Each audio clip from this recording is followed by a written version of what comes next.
something I don't do a lot of, but one of the email marketers I respect and admire the most is a guy called Andre Chaperon, who wrote an amazing course called Autoresponder Madness. You should check it out, autorespondermadness.com. I don't get anything for it, but you should. If you want to get good at this, ARM or Autoresponder Madness is a great course.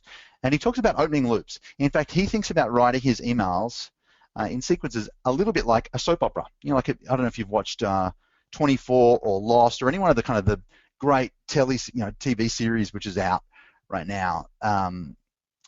Pretty much every one of them has a whole bunch of different kind of story plots which interweave all the way through, and at the end there's cliffhangers, right?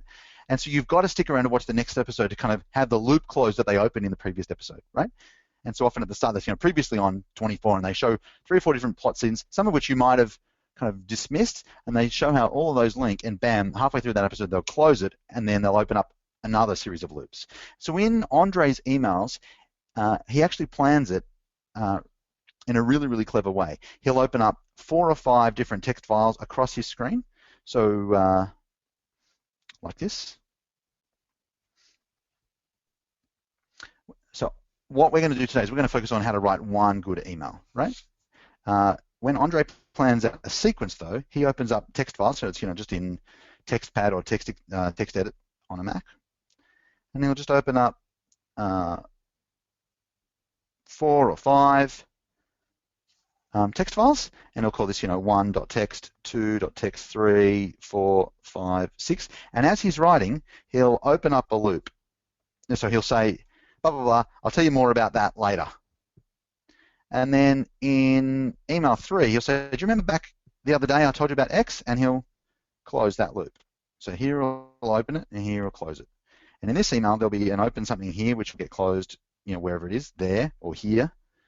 And so every email fills with great content, but it also opens a loop. When you say opening a loop, what does that mean? Well, when you open a loop, you create an incomplete is really what you do. So yesterday, for example, I was talking with Araha, my daughter, and I said, hey, Araha, there's 3 things I really love about you. I said this in the morning, 3 things I really love about you. Number 1, I love the way you smile with your eyes, and she just beamed. I said, number 2, you're really kind. I love the way you're kind of kind to me and Mum and your brothers, your brother and your sister. And she beamed. And then I just went off about my other stuff. Well, guess what she was doing all day? Daddy, what's number 3? Daddy, what's number 3? Daddy, what's number 3? Deliberately, I'd opened a loop, right? In fact, I know a coach training school that does this, where when you sign up for one of their classes, they give you, they send you out in the mail your big fat binders for your course material. And instead of getting binders 1, 2, and 3, you get binder 3, binder 11, and binder number 8. What does that make you want to do? Well, it's just like, well, I haven't got number 1 and 2. I want to collect them all. They've opened a loop, right?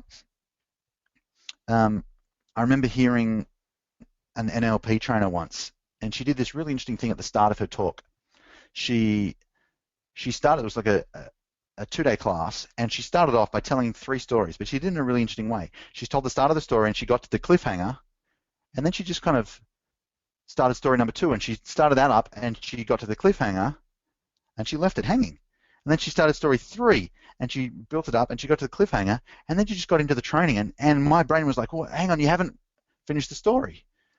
And at the end of the training, in the last 20 minutes, she closed each of the 3 stories. It's really interesting. And what she did was she created an openness, a hunger for more. And you can do that in your emails as well, using this kind of open and closed loop through the emails piece. It's really genius, right?